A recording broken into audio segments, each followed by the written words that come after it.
Hello, dear. You're early. Hello, darling. Hard day? Well... Never mind, let's talk summer holidays. Oh, yes, that's better than a tonic. Here you are. Spain, France, Italy, anywhere you like. Do you know where I'd really like to go? Just name it. Back to Butlins. I hoped you'd say that. 50 years ago this Easter, a showman called Billy Butlin borrowed £25,000 from the bank and took the gamble of his life. To many a seaside landlady, his idea must have seemed preposterous. To the working man, a week's holiday for a week's pay, 4 meals a day and all entertainment free, represented value undreamed of. In April 1936, Billy Butlin opened his first ever holiday camp at Skegness, an idea that would become an institution that would become a legend, and so would the man himself.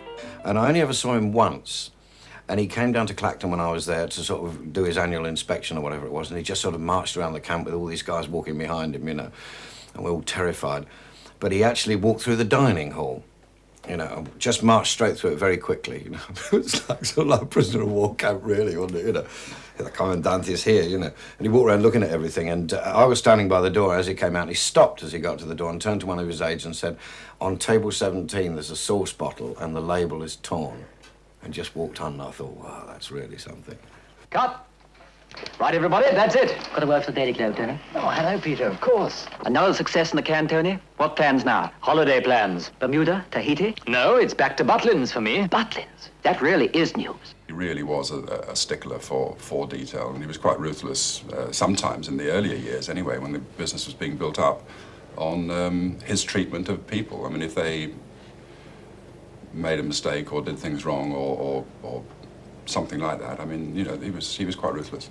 Did you ever see him fire anybody? Oh, yes. I saw him fire a lot of people. Sometimes fairly, in my view, sometimes unfairly. But on the other hand, he was very paternalistic. I know that the two things don't quite seem to go together, but in many respects, he was very kind and considerate. Here's your tea, Miss Sales. Oh, thank you. Gosh, isn't this exciting? I do envy you your job. Serving tea? But at 20,000 feet. Yes, I must admit, I do love it. And I suppose for holidays you can stop off anywhere you like in the world. Well, I could, but I don't. I always go to Butlins. Instead of Honolulu? And I called the tombola, which was bingo in those days, which is how I supplemented my income. I used to cheat. I embezzled. I worked out a system that I could get £60 a week cash to help the money along. And I did this for an entire season. And in those days, Bill Butlin used to come at the end of the season and have a drink with the Redcoats. And he said to me, "You've done a very good season for us this year. Will you be coming back next year?" I said, "Well, the wages are not very good, Mr. Butlin." And he said to me, "Well, I'll tell you what, you tell me how you've been robbing me of £60 a week in the bingo, and I'll double your wages." And he knew it was going on, you know. It was in February 1921 that an ex-Canadian serviceman stepped off a cattle boat at Liverpool with £5 in his pocket, hitchhiked to Bristol, and inherited a family tradition. Billy Butlin became a travelling showman. He was a natural who made his own breaks, and the biggest was to secure exclusive rights to importing Dodgem cars into Britain. Before he was 30, he opened his first permanent amusement park at Skegness. When he opened his first holiday camp, he was 37. He was a genius who was never properly educated. He couldn't spell. And when he wrote very badly indeed. Did you like him? Did I like him? I thought he was the most wonderful man I'd ever met. Because the thing is that he always... He could think what the people wanted. He knew what people wanted. And he had his own ideas of checking up to find out if that was right. 1,000 people would be catered for at the first camp, all of them paying cash. Nobody quite knew what to expect of Butlins, and in the event, Alan Wildman, a local tailor, remembers opening day as a sight he could scarcely believe. I say crowd, I mean crowds, queuing up at card tables with green baize tops. The flimsy ones that you fold up and put down. And these fellows were behind the tables, on, again, the rickety sort of chairs, another fellow standing at the side of him, these people paying in notes, pound notes, which were growing into heaps on the table, and literally heaps. And after about 5 minutes of watching them, a man would come along from anywhere, nobody seemed to know who he was, and collect these huge great lumps of notes and cart them off. The campers had paid for a good time and they were going to have one, despite the fact that some chalets were still being built around them. And what seemed at first sight to be total disaster was put right with a magician's flair. We met a couple of girls from Sheffield, they were nurses, and I always remember this because it was about 1:30 on the Saturday, we'd had our lunch, and we come across these two young ladies, myself and my friend, and they were a little bit upset, we could tell that, so being gentlemen, we went asking what was the matter, and they said, well, we've been allocated a certain chalet, I can't remember its number, but look at it, it's over there. And of course, there it was, yes, it was over there. A back wall, 2 side walls, no roof and no doors. So, what are we going to do? They said it'd be ready for 5 o'clock or 1:30. I says, well, it will be. But I says, tell you what, if it isn't, you can have ours and we'll go complain and they'll find us somewhere. We'll doss down in the ballroom or something. Anyway, strange to relate, we came back, myself and my mate, we left these girls, we came back at just gone 5, and there was the chalet, and there was the 2 girls, and we're just moving in. The roof was on, the electrics were in, the curtains were up, door was on, they moved in. By 5:30 they were in, and there were 7 others likewise down the road. When Bill Butlin built this place back in the 30s, he gave the camp its own sewage farm. This field is where it used to be, and this concrete pillbox-looking thing was the original septic tank. It's not used now, of course. There's a much more modern one miles away. The thing was, though, he didn't want the campers to know about it, and he certainly didn't want them coming down here and looking at it. So he put up a big sign on that gate over there saying, "Beware of the dog." Until shortly afterwards, a camper approached the great man and said, "Excuse me, Mr. Butlin, you know that dog of yours?" He said, "Yes." He said, "It doesn't half smell." Skegness was developed and its capacity doubled. Butlins at Clacton became camp number 2 a couple of years later.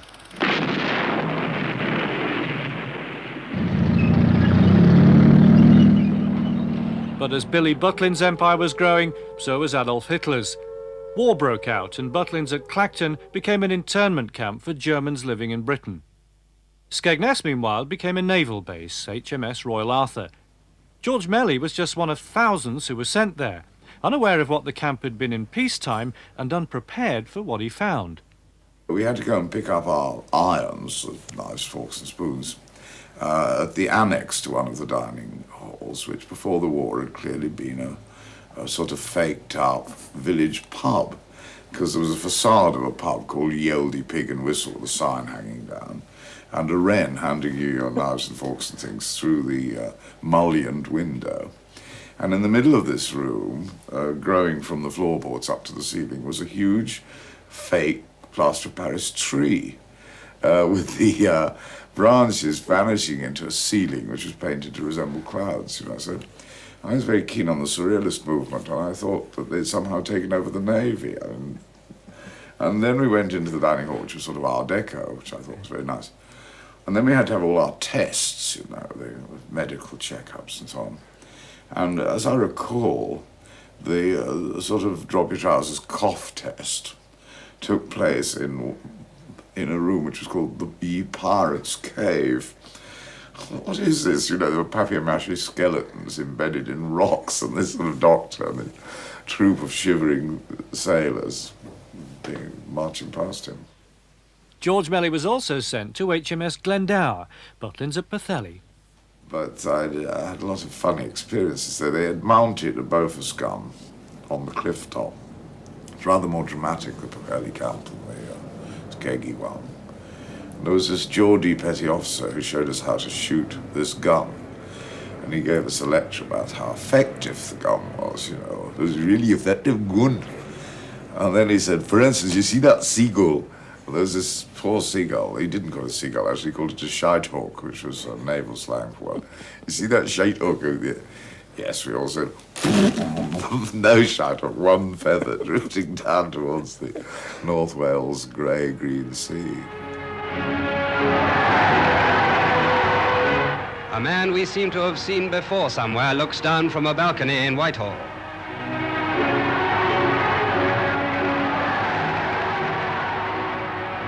The war ended and Billy Butlin got his camps back. And Britain, meanwhile, was ready for a holiday. All the chaps had come back from the war and they came to Butlins. Food was scarce, but they got plenty of food at Butlins, you know, a certain type of food, but they enjoyed it. Nobody had any money to spend, so they didn't have any holiday clothes. They wore old suits and they wore summer dresses, but that didn't matter. And there was no thought of going abroad in those days, because all the men had already been abroad. They'd been fighting in Italy and France and Germany, and they were glad to get back alive, so nobody wanted to go abroad. And they had a super time. People joined in things and thoroughly enjoyed themselves. And women, the women in the family, for the first time in their lives probably, didn't have to make the beds, didn't have to do any cooking, didn't have to do any washing up. And everybody was glad because we were facing a brave new world after the war. And everybody was optimistic. We were entering this wonderful era. So everybody was enthusiastic. It's in catering for the family holiday and giving the housewife and mother a rest from shopping, cooking, and the everlasting laundry, that the holiday camps play one of their strongest cards.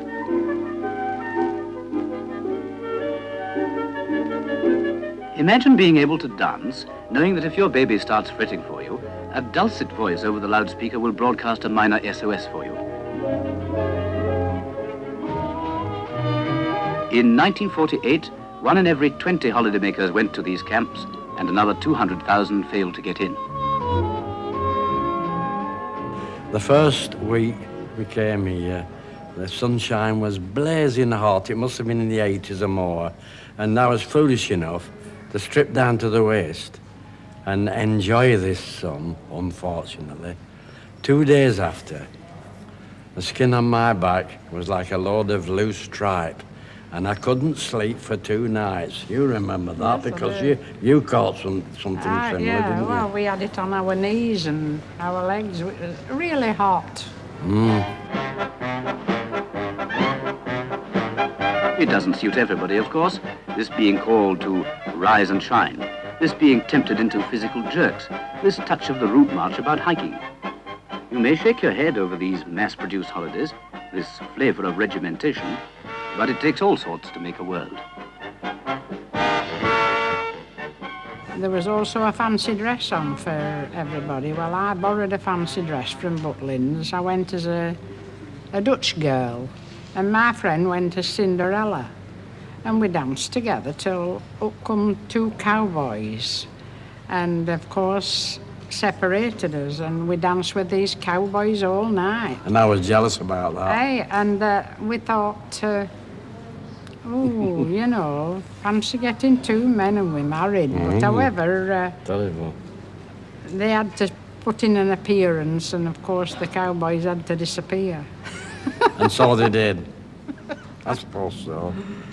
But we were young then, you know, it was enjoyable. They had this terrific thunderstorm one night, and I mean the camp was flooded literally to about 3 feet deep, and I mean all the drains, nothing was happening and all this sort of stuff. And we all woke up about 3 o'clock in the morning. We went, get out there, you know, we've got to rescue the South Seas Coffee Bar, this magnificent place. So we go walking up to the South Seas Coffee Bar, and it's up to about here, you know, the water on us, you know. And my pal's there walking by the side of me, Eddie, and suddenly I look around and he just disappeared, you know. We went down a drain, you know, we saw him about a quarter of an hour later. But we got to the South Seas Coffee Bar, and every camper that was on that camp, about 2,000 campers, were there. And they were emptying the water out, they were cleaning the tables and everything. And one old boy said to me, he said, marvellous, isn't it? He said, it's just like the war. Good evening, ladies and gentlemen. Said good evening, ladies and gentlemen. Thank you. Well, welcome to Butlins. We're spinning the wheel every night for a bottle of wine. A lot of people had cause to be grateful to Billy Butlin, not just campers, nor indeed the charities for whom he helped raise millions, but successive generations of men and women who wore a blazer more readily identifiable than the England cricket team, the Butlin Redcoats. Table 68. Where are you? Come on, don't be shy now. You've just won yourself a bottle of Norton Shandon, 1957. Better known as Dandelion and Burdock. And it gave me fantastic experience, because it gave me a bottle that actors never get, or entertainers, because you really had to wade into those campers and entertain them and never stop talking and never stop smiling. We used to walk around the camp, you know, smiling at everybody and all this sort of stuff. And there were old campers who'd been there sort of like since it started, you know, and thousands of badges down here and all that. And they were the ones you used to look out for. And if you didn't say good morning to them, they'd report you to the sort of like the governor on the camp and that sort of thing. This redcoat did not say good morning and did not smile and all that. But I mean, you got to such a stage with the smiling bit that the end of that season, I mean, you smiled at everybody, you see, it was like automatic. And I remember Eddie and I walking up Oxford Street. We'd been finished at Butlins for about a week. We'd been there nearly 6 months, you know, walking up Oxford Street and smiling at everybody. We couldn't stop smiling. We thought we were still in the camp, you see. And I mean, people are turning around in London. I mean, you don't smile at people in London, do you know? What are these two up to, you know? God. Apart from refereeing the boxing and the wrestling, we did about 9 shows a week.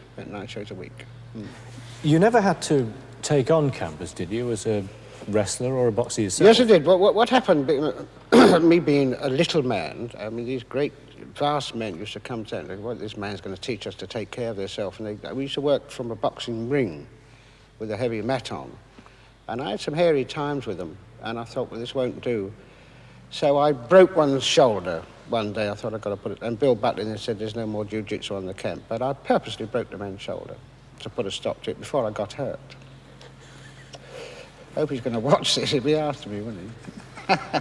So what were the redcoat duties you had to do? Well, that was everything, you know, dancing with the ugly birds and, you know, taking the kids to the fair and all this sort of stuff and marking out football pitches and all the usual gags. Are you fond of music? Yes, right, move that piano and all that sort of stuff. You know, so the redcoat duties were actually good fun, though. I thoroughly enjoyed it. There was a vast bar, I think it was called Trader Vic's or somewhere or the other, where I would give an exhibition each week. And there was a sleeper hold, which is called the Laughing Death, where I could put 2 hands onto you and just talk to you and smile and tell you a joke, and you would go into a comatose state that is near death, as is, and then bring you back. It's called recovery by shock. And I said to the camp attendant, I want to do this within it. He said, well, not with a camper, you won't.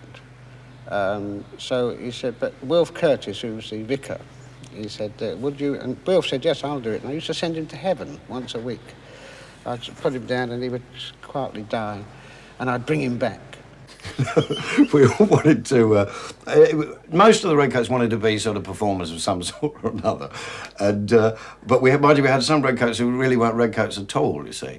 Because when the campers used to arrive on a Saturday at the reception and all this sort of thing, there'd be these stunning bird redcoats all sort of helping them with their keys and showing them the place and all this sort of stuff. And the blokes used to love this, didn't they? The young campers were, oh, God, blimey, look at that one and all this sort of stuff. And actually, they were the dancers from the redcoat, from the review company there, you know. And all they ever did in the way of redcoat duties was welcome all the campers on a Saturday. And these poor geezers who arrived to see this fantastic-looking bird, you know, they'd spend the rest of the week looking to find her again, and they never did, you know.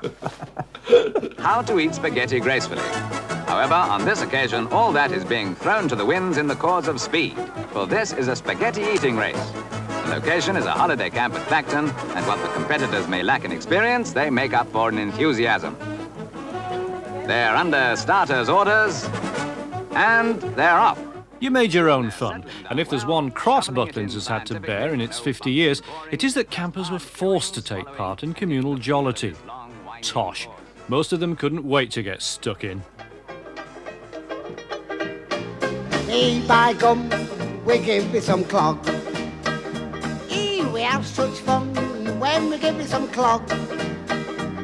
We're from the north of Watford Gap, and we all wear clogs and a big flat cap. Hey, by gum, we give it some clog. When we hear brass band, we give it some clog. Hey, we feel right grand when we give it some clog. After 2 black puddings and a nice oxtail, we'll swiddle it down with a bucket full of ale. Hey, by gum, we give it some clog. Hey, by gum. Hey, by gum. Now when we dance at Butlins, we'll be giving it some clog and singing hey, by gum. Talent contest hopefuls, and you're looking at the favourites. We're 2 Butlins tramps, sometimes getting us cramps, and we're never not happy unless we're in camp. Fred.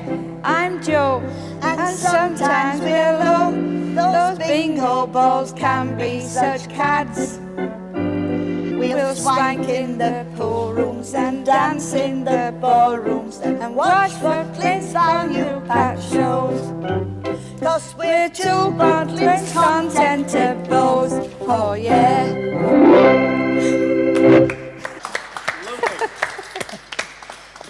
Margaret Wilson, Mary Merrill. Have I got that right? Yes. And which of you wrote that song? Me. And that's for this year's talent contest? Yes. So how often have you rehearsed it? This is the third day, actually. The third day solid rehearsal. Tell me about the gear, by the way. Did you make that yourself? Yes. Yes. Now, how long have you been going for these talent contests? It's about 7 to 8 years, actually. And how have you been doing in them? We've won every year. You've won all of them? All of them. Well, and they still let you come back? Yeah. Yeah? You Well, like to sing? actually, they usually say, you still. I think they think we're two crazy housewives, you see. We let his hair down. Margaret and Mary did win, and don't bet against them this year either. It is, of course, just a bit of fun, to be taken sometimes very seriously indeed. Roy Hudd. We had a pram race, you see, and they used to have York House, Gloucester House, and all these different things. And I mean, the rivalry was fantastic. It was like being at school, you know. I mean, everyone used to be for their houses. And I had an old girl in this pram, and I'm pushing her along. She was over 80, this old girl, you know. And I'm pushing her along. She's saying, "Come on, love, come on, get to the front. We got your win for York House," and all this, you know. So I go galloping along. We hit something in the road, a stone or something, and she came out of this thing and hit her head on the floor, on the concrete. And I thought, oh, blimey, you know, what have I done, you know? And she was absolutely unconscious, you know. And she sort of just started to come round like that. And I said, "Are you all right, love?" She said, "Did we win?" My friend Phyllis, she was a real good mouth organ player. She says, "Oh, we'll go in for this." I said, "Oh, I can't play a mouth organ."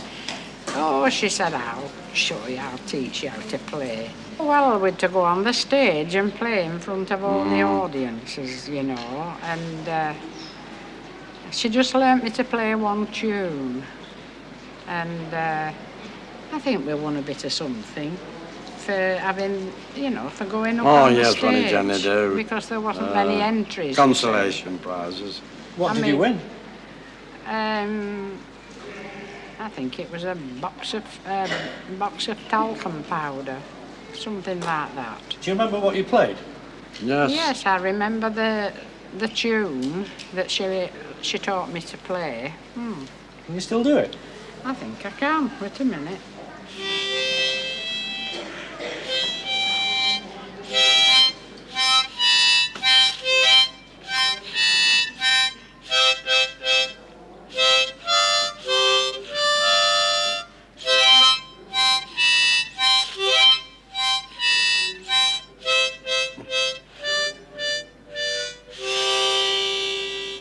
Well done. Well done.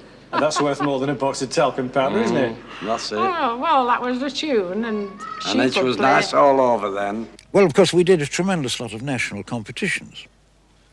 And I remember Bill Butlin came back from America one day, and he said to me, "Basil, they've got a wonderful idea in America." He said, "Because Marlene Dietrich has been nominated as the most glamorous grandmother in America."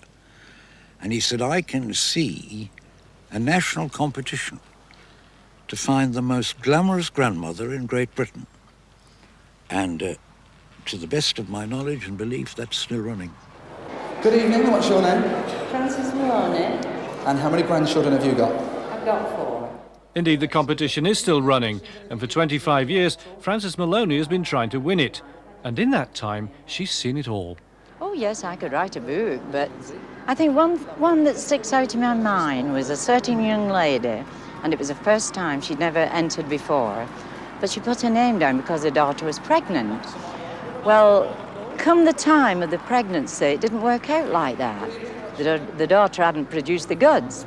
So the mother just went out and got, I don't know how many bottles of olive oil, castor oil, I beg your pardon, and she just pushed them down the daughter, and the daughter did and produced the goods. And the lady went on and went through to the grand final. Did she win it? Later on, she did. Well, Frances didn't advance to the grand final, but she won the heat. And there's always next year. And of course, it's a Butlins holiday camp. All over the place, you'll find that holiday spirit that makes everything go with a swing. Total strangers are strangers no longer. Coming up in part 2, the sexy 60s, and how many bodies you could cram into a chalet, what to do with a dead elephant in the camp swimming pool, and how to hypnotise a chicken. Yes, friendliness is the keynote in everything you do at Butlin.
Da da da da da, yeah, we're happy.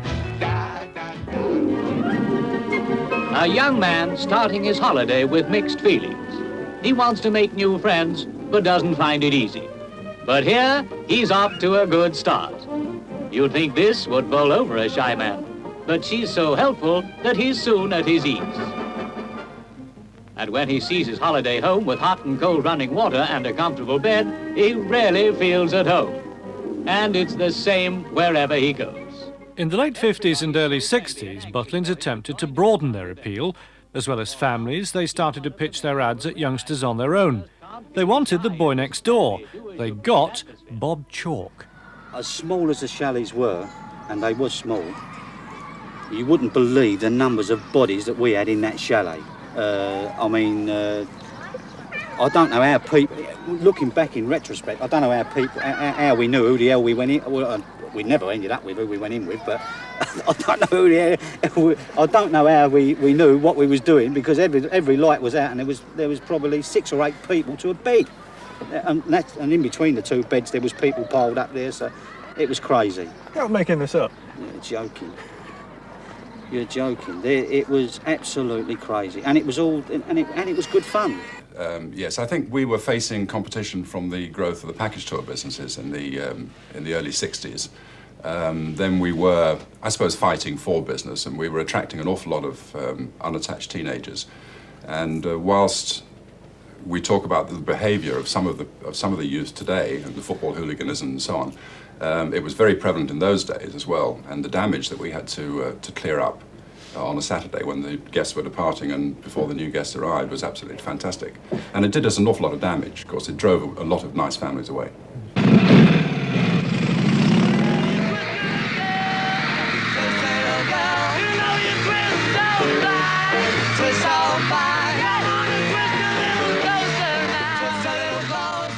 The girls wore these tremendous flared dresses. And it was either the Monday or the Tuesday, I can't remember, but we caused an absolute riot in the dance hall, and the dance hall was basically packed every night. It was a struggle to have a drink. One of us came up with the idea that we would get a mirror, and we would, because it wasn't lighting on the dance floor, the lights were all down low, but it was enough to see this mirror. And what we did, we got this mirror on the dance floor, and we used to creep up behind the girls and literally lay the mirror underneath the skirt, basically to see who had knickers on and who never. But you can imagine there was absolute chaos because there we were, the three of us with mirrors in our hands, walking around, and the redcoats went bananas. My first pleasure, well, it wasn't entirely a pleasure because I was caught, but I was discovered in a girl camper's chalet the first night I was there, and I was hauled up before the general manager the following morning. But the ironic twist is that 2 or 3 days later, after they'd left, because they were only there for a sort of long weekend, I got a letter from the mother, because the mother found me, saying she didn't realise who I was at the time that she chucked me out of her daughter's chalet, and next time I was in Warrington, please be free to call in and see them. Meanwhile at Pathe, someone was calling in to see Billy. Having received the royal visitors, Mr. Butlin presented to them members of the senior staff of the camp.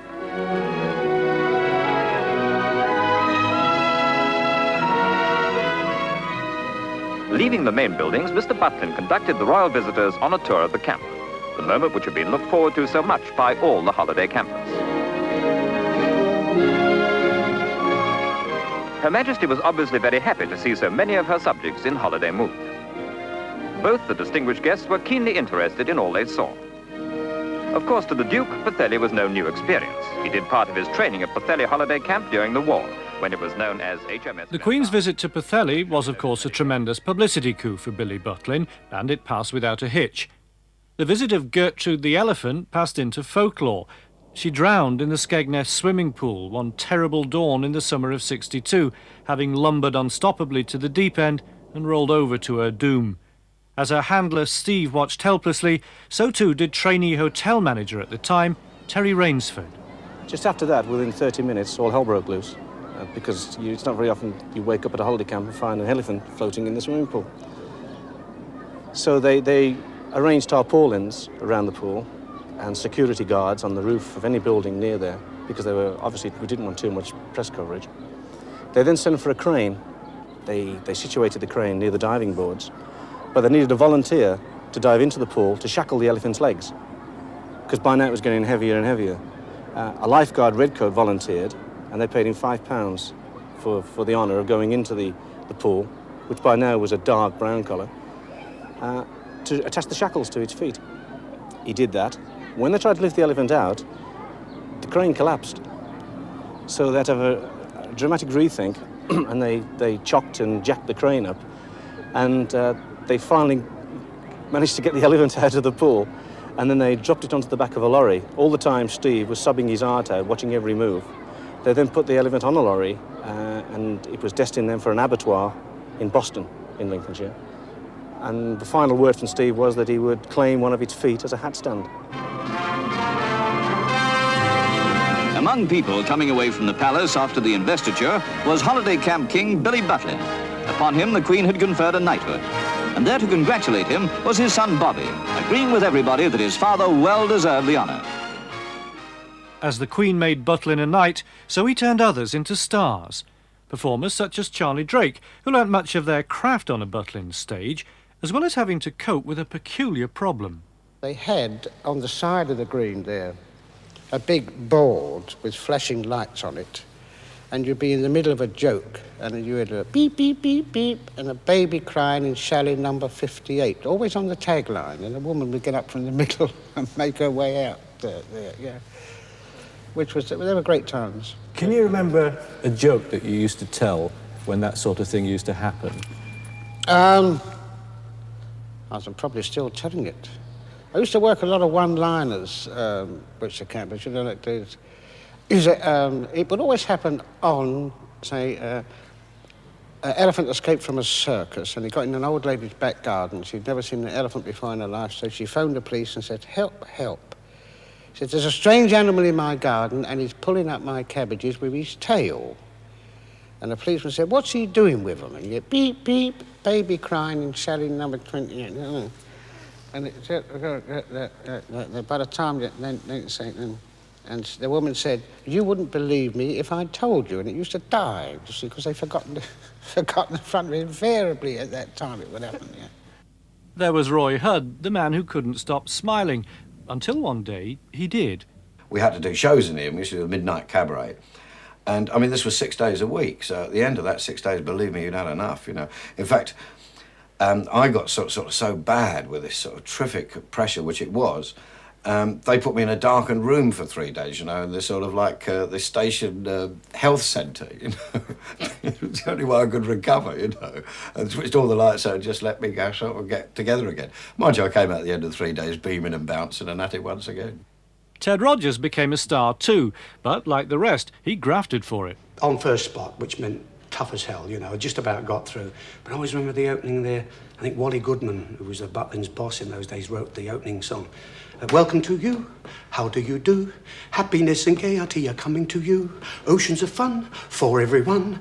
Everything to make you happy under the sun. Welcome to Butlins, Butlins by the sea. Welcome, something, something, something. And listen to me. Here, a fat lady and a thin lady was smoking a cigarette. Who finished first? I don't know, the fat one. Why? She took bigger draws. Welcome to you. And that's how it went.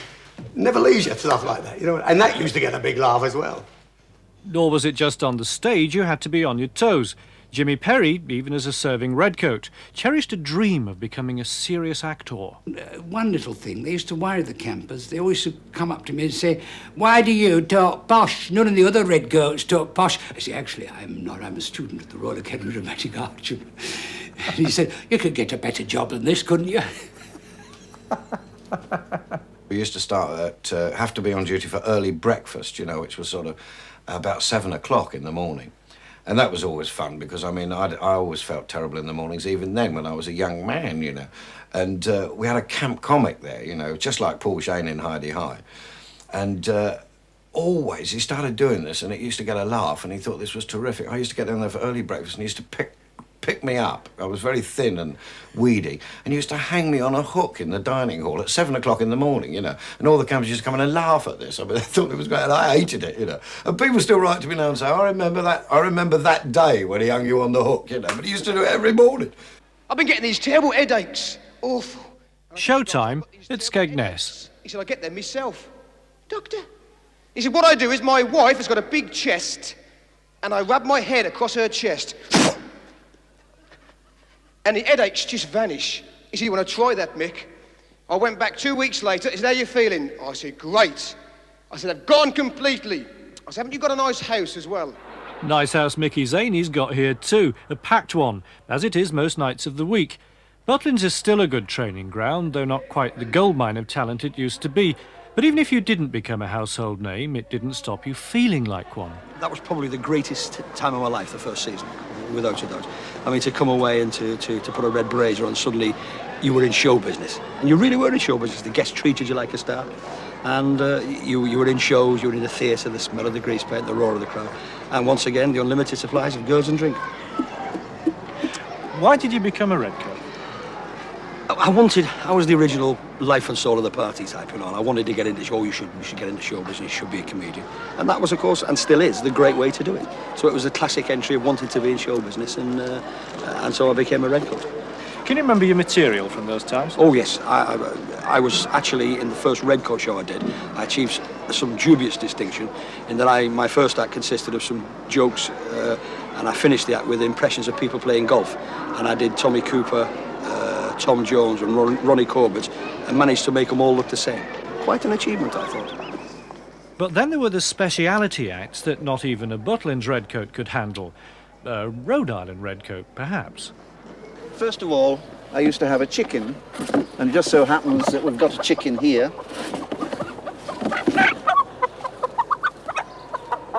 Quite a lively bird.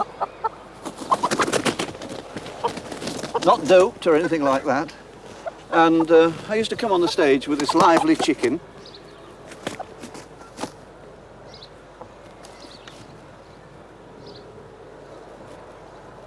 What have you just done to it? Well, I put it into a kind of trance, and if you'd like to see it come out of the trance... Hold on. Is the chicken still in a trance or what? Yes. What did you do to it? Well, I manipulated it mentally in a way that is something just a little peculiar. I mean, lots of people... lots of people can hypnotise chickens by, if you take a chicken and hold its head down to the floor and then draw a line like that, the chicken will stare at it. Hang on, is that a hypnotised chicken? Slightly, yes, yes. But when you got hold of it in the first place, I mean, you didn't press its carotid artery or... No, there's nothing like that at all. He's gradually coming round, and here he is, and the moment he comes round, you see, he's wanting to get away again. How did that act go down with the campers? Oh, they used to be fascinated, you see, because it was the first thing that I did, and in those days, nobody knew anything about hypnotism. And first of all, they'd see a chicken hypnotised, and then, of course, I'd invite people onto the stage and hypnotise them. I think I'd better put the chicken back in the box. Say goodbye.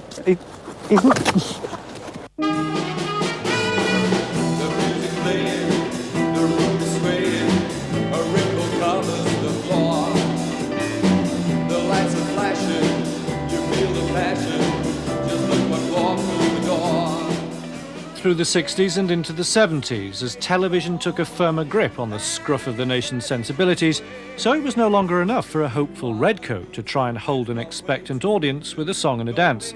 The customers wanted the professional acts they'd seen on TV, or something pretty similar.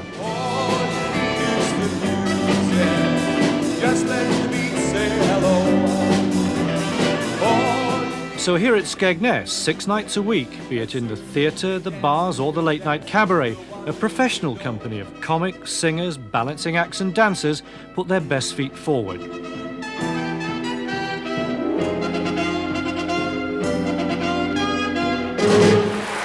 But then only the best was good enough for the working man, according to Bill Butlin, which was why the San Carlo Opera Company of Naples once toured the camps, so too the London Symphony Orchestra.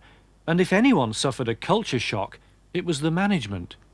And they were at Pathe, and their very distinguished guest was the pianist, Solomon. Now, I can't tell you what work that they were playing, but it was a work in 3 movements. And during the first movement, Solomon sat in silence at his piano, went over that sort of dignified composure all through the first movement. And the resident manager of the Pathe camp, I suppose he rather wanted to draw attention to himself, because I was standing at the back together with Mr. Butlin, and he walked up and he said, "Mr. Butlin, excuse me, but why isn't Solomon playing?" And Mr. Butlin said, "I think Basil's forgotten to pay him."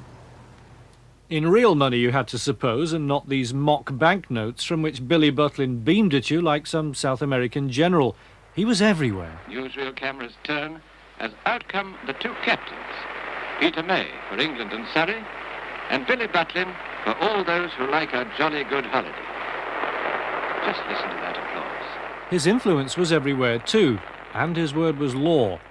So watch out the entertainer who flouted this traditional warning which hangs backstage at every Butlins theatre even today.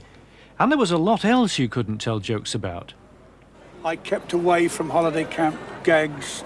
I kept away from landlady gags. In any case, Bill wouldn't allow landlady gags. Why? I don't know why, but he had a very good rapport with seaside landladies. And I don't think he wanted to make any animosity or ill feeling between seaside landladies. You know, the gangs, you go in and said, make your own bed, and they give you a piece of wood and some nails and all that. He didn't want any of that.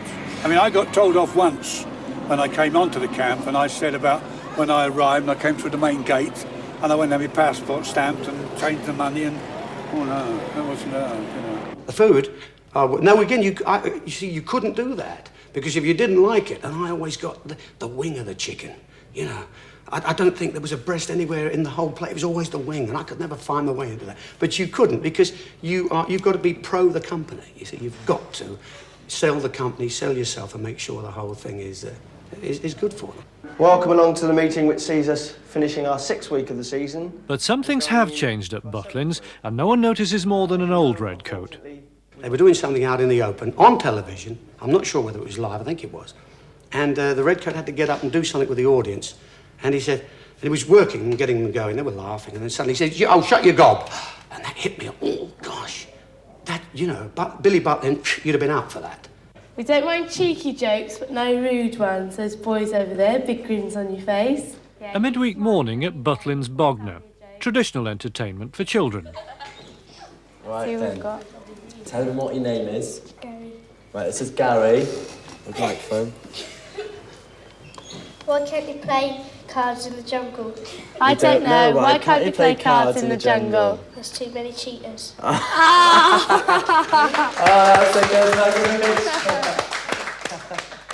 Much as parents approve of this clean and wholesome entertainment, it wouldn't exactly pack the grown-ups in at the late-night cabaret, and you won't find any blue material warning signs there. I'm not a blue comic by a long way, but I'm not a kids comic, and a lot of people think, oh, Mike Reid done a kids show, you know, and they bring their kids in to see me. That's a wrong move, you know. How risky? Well, I'm a little bit near the mark, of course I am, absolutely. I do stories like, I got here a bit earlier tonight, I fancied something to eat, and I found a little restaurant down the road. There was only one fella behind the counter serving. I said, give us a brandy, mate. He said, certainly, sir. I said, how much? He said, a penny. I said, a penny, is that? Or give us a large one. I said, you don't have to do a nice, thick, juicy T-bone steak with French fried potatoes and French fried onions, do you? He said, certainly, but it comes to money. I said, how much? He said, £4. I said, £4? Who owns this place? He said, the geezer named Wright. I said, where's he then? He said, upstairs with my missus. I said, what's he doing upstairs with your missus? He said, same as I'm doing down here with his business. But it goes. That sort of thing is allowed down here. I do slow it down a little bit, by the way. At Butlins in 1986, anniversary year is a year of change. A chalet cull has begun. In their place, no more spruced-up wooden huts, knocked up in some cases in an afternoon. Instead, there'll be brick-built county suites and deluxe flats. 240 county suites already at Bognor, more than 300 new apartments at Skegness. Butlins doesn't use the expression holiday camps anymore. They call them holiday centres. There are 6 of them left now, where once there were 9. Its premier holiday centre at Minehead won't even be called Butlins anymore. It's named for the new season, Summer West World. Butlins, though, is bullish about the future, and they cite the £15 million they're pumping into their holiday centres in a massive renovation programme as proof of their faith in our wish to go there. Our taste for a slapstick, knockabout, knees-up holiday, say Butlin executives, is changing. We want something more sophisticated, and nothing is more likely to make a Butlin executive wince than those 3 little words, hidey-hi. Some of the things they show, I'm afraid, tend to show holiday camps as they were and not holiday centres and holiday villages as they are today. We had that proved to us quite recently. We talked to a lot of advertising agents about our business, and they did some research onto what people thought about holiday centres, and it did come across there very loud and clear that a lot of people's prejudices were being fueled by hidey-hi. Butlins are a little sensitive about hidey-hi because they say that it's very funny and everything else, but it's not really the image that they want at the moment. Are you aware of this? They're totally aware, yes. I am very much. I'm very sorry, but you see, hidey-hi takes place in 1960. We set it in that era because that's the time when there were holiday camps and the sort of life we depict went on there. The fact that they have now changed and become holiday villages and holiday centres has got nothing to do with what happened in 1960. I think people may go to holiday camps expecting they're going to meet Ted Bovis and the potty chalet-maid Peggy, but that's got nothing to do with it. It is a period piece hidey-hi, really. And that title, hidey-hi, was actually thought up by Billy Butlin in the 30s. He was the one that asked his redcoats to use the word hidey-hi, and they shouted back, ho-de-ho. Not anymore, they don't. The expression hidey-hi is now banned at Butlins, an unwelcome relic of the past. To Bobby Butlin, no longer connected with the organisation since he retired 2 years ago, a wise move or not? I don't think so, personally. I think one talks about the image is a bit tarnished. I agree it is. But Butlins conjures up a thought in everybody's mind, whether they've been or whether they haven't been, or whether they went in the 50s or whatever. And people will still identify Butlins with Heidi High and with Knobbly Knees. And in fact, it's been almost impossible for us to get the word holiday centre across to the public. It's still holiday camps, and it's still campers, not guests. It might cure itself in a few generations' time, but not yet. This is Radio Butlin calling with details of some of the highlights of entertainment presented for your pleasure this afternoon. It's fun for all the family on the sports field at 2:30, and the Redcoats present Doggy Dorothy. It's a difficult line Butlins are treading. On the one hand, they don't want to offend long-time guests who look forward to going a bit potty on holiday. On the other, they want to encourage young families, many of whom find the old ways all a bit embarrassing. And 80% of Butlin bookings come from families with young children. So there's no doubt which way they're heading. They're resisting the Heidi High image because they don't think it's doing them any commercial good. What they must also remember is that nostalgia is a powerful adversary. Was it New York or Peru? I thought you didn't remember that bit. Well, now I do. Where I first laid eyes on you. Or was it down at Butlins by the sea? Was it Skegness, Clacton or Filey? Was it April, June or July? Remember we met at Butlins, you were the guy. Did we meet at Ayr or Purfleet? Was it there you first caught my eye? Remember we met at Butlins, you were the guy. Am I going to remember this? And now we meet again, in town like this. Georgie's got it. Can we try again that good night kiss? And we'll meet again in the summer, when the winter months have gone by. Remember, we met at Butlins, you were the guy. And then the ending we had, you remember? No, I don't. Remember, we met at Billy Butlins, you